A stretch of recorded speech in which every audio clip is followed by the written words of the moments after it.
जय हिंद साथियों। Welcome to comrade Deepak academy. Comrade Deepak academy के इस यूट्यूब चैनल पर आप सभी का स्वागत है।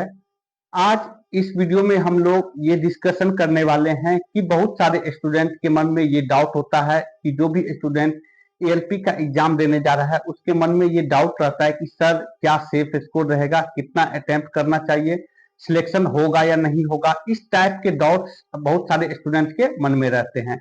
हो सकता है कि जो स्टूडेंट आप में से भी एग्जाम देने जा रहे हो, जो एएलपी का एग्जाम डेट है जो आपको मैंने पहले भी बता रखा है कि 13, 16, 17 और 18 फरवरी को एएलपी का एग्जाम है। जो भी स्टूडेंट एग्जाम देने जा रहे हैं उनके मन में ये सारे डाउट्स उत्पन्न होते रहते हैं। तो इस डाउट को यहाँ पर इस वीडियो में मैं आपको क्लियर करने आया हूँ, ताकि ये जो डाउट आपके मन में है ये डाउट नहीं रहे और अच्छे से आप माइंड फ्री होकर के एग्जाम दे सके। आपको यहाँ पर सारे आपके डाउट के आंसर मिल जाएंगे। तो हम लोग वीडियो को स्टार्ट करते हैं। जो सबसे पहला आपको एग्जाम पैटर्न के बारे में मैं बता दूं कि एग्जाम जो पैटर्न है एएलपी का, उसमें आपको मैथ के 20 क्वेश्चन, साइंस के यहाँ पर 20 क्वेश्चन और जीके जीएस के 10 क्वेश्चन और यहाँ पर जो है रीजनिंग के 25 क्वेश्चन देखने को मिलेगा, जिसमें टोटल 75 क्वेश्चन आपको 60 मिनट में अटेम्प्ट करने रहेंगे। तो ये आप सबको पता होगा। सबसे पहला जो सवाल है कि आपके मन में आता है कि कितना अटेम्प्ट करना चाहिए, तो मैं आपको बता दूं कि ये एक ऐसा सवाल है जिसका जवाब कोई भी नहीं दे सकता है, और यदि कोई जवाब देता भी है तो वो एक अनुमान लगा सकता है। वो आपको एग्जैक्ट नहीं बता सकता है कि आपको कितना अटेम्प्ट करना चाहिए, क्योंकि एग्जाम में जो अटेम्प्ट रहता है वो बहुत सारे फैक्टर पे डिपेंड करता है।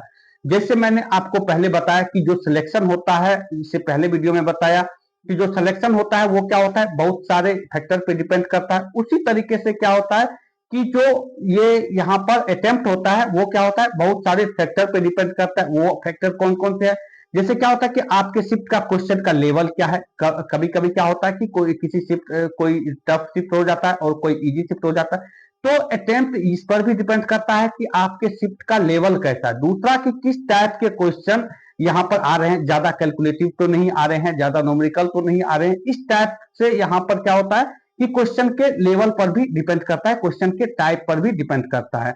अब क्या होता है कि साइंस में ज्यादा लॉन्ग क्वेश्चन आ गए मान लीजिए, जो उससे भी क्या होता है कि आपके यहाँ पर अटेम्प्ट कम हो जाते हैं।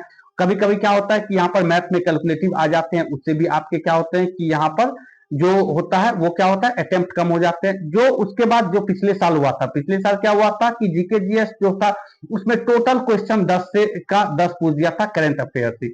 अब जो बच्चा करंट अफेयर्स पढ़ के गया था उसमें भी क्या था कि वो भी 10 में 10 अटेम्प्ट नहीं कर पाया, कम से कम 4-5 तो उससे बन ही गया। लेकिन जो अब करंट अफेयर्स नहीं पढ़ के गया था वो जीके जीएस के भरोसे गया था, तो वो क्या किया कि जीके जीएस अटेम्प्ट अच्छे से नहीं कर पाया। तो ये जो है बहुत सारे फैक्टर है जिस पर क्या होता है, यहाँ पर अटेम्प्ट जो आपका है वो डिपेंड करता है।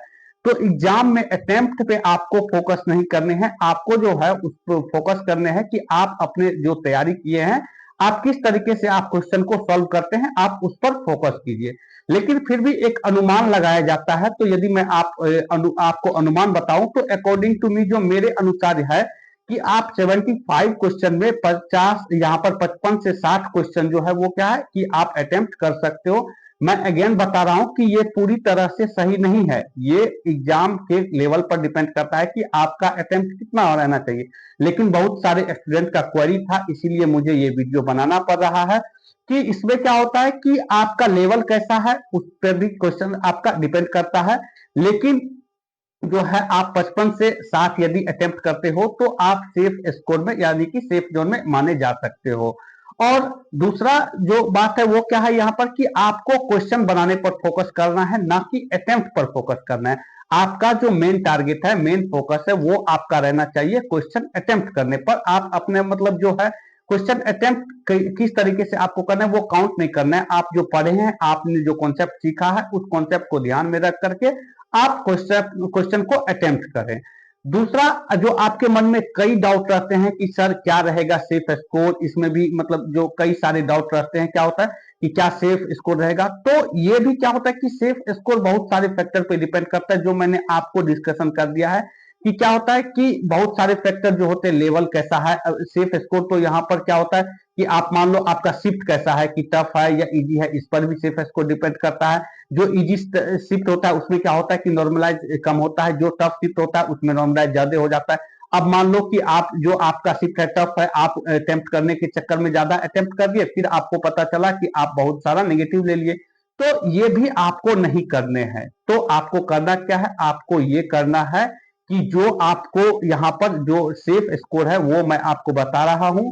तो जो सेफ स्कोर है वो आप अगर मान के चल सकते हो, जो एएलपी के लिए है वो 45 से 50 के बीच में आप सेफ स्कोर मान सकते हो।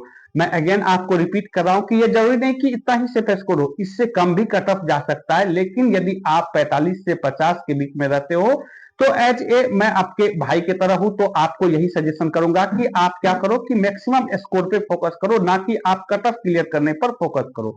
तो आपका जो होना चाहिए टारगेट वो होना चाहिए कि आप मैक्सिमम कितना से कितना अटेम्प्ट कर सकते हो, जो आपने पढ़ा है उसके अकॉर्डिंग आप यहां पर कितना स्कोर कर सकते हो। नेक्स्ट जो है कि आपका स्कोर जो है वो क्या होता है, आपके कई सारे, मैंने पहले भी बताया कि फैक्टर पर डिपेंड करता है। अब क्या है कि मैं अपना यदि पर्सनल एक्सपीरियंस शेयर करूं, तो जब मैं एएलपी का एग्जाम दिया था तो उसमें मैंने 57 क्वेश्चन अटेम्प्ट किया था, जिसमें क्या था यहाँ पर कि 57 में 2 क्वेश्चन मेरा जो है गलत हो गया था, जिसमें मेरा जो मार्क आया था वो नेगेटिव काट करके 54 पॉइंट समथिंग के अप्रोक्स मेरा यहाँ पर मार्क आया था, और उस मार्क में जो है नॉर्मलाइज करके फिर क्या कर दिया 57 पॉइंट समथिंग किया था। तो ये था मेरा अटेम्प्ट जो मैंने आपके साथ शेयर किया। तो इसी तरीके से आपका यदि कॉन्सेप्ट क्लियर है तो आप ना अटेम्प्ट करने पर और ना ही सेफ स्कोर पर फोकस करो। फिर भी मैंने आपको एज ए भाई की तरह मैंने बता दिया है कि आपका क्या अटेम्प्ट रहेगा, क्या सेफ स्कोर रहने वाला है, लेकिन आपको जो फोकस करना है वो अपने कॉन्सेप्ट पे फोकस करना है और यहाँ पर एग्जाम में अटेम्प्ट करने पर फोकस करना है। नेक्स्ट जो आपके मन में डाउट आता है कि वो डाउट बार बार स्टूडेंट पूछते हैं कि सर मेरा सिलेक्शन होगा या नहीं होगा, तो मैं आपको बता दूं कि आपने यदि तैयारी अच्छे से किया होगा, आपके मेहनत में सच्चाई होगी, तो आपका सिलेक्शन कोई नहीं रोक सकता है। तो यदि आपने अच्छे से मेहनत किया होगा तो आपका सिलेक्शन जरूर होगा। तो ये था जो वीडियो मैंने बनाया, जो आपके मन में डाउट रहता है कि सर क्या रहेगा, सेफ स्कोर कितना अटेम्प्ट करना चाहिए, तो आशा करता हूं कि ये डाउट आपके मन में नहीं रहना चाहिए। आप फालतू का जो है आप अपने ऊपर प्रेशर बर्डन आप अपने ऊपर नहीं आने दीजिए, आप माइंड फ्री होकर के एग्जाम दीजिए। आपका सिलेक्शन श्योर है कि यदि आपने मेहनत किया होगा अच्छे से तो आपका सिलेक्शन जरूर होगा। तो मिलेंगे नेक्स्ट वीडियो में। Thank you for watching. जय हिंद।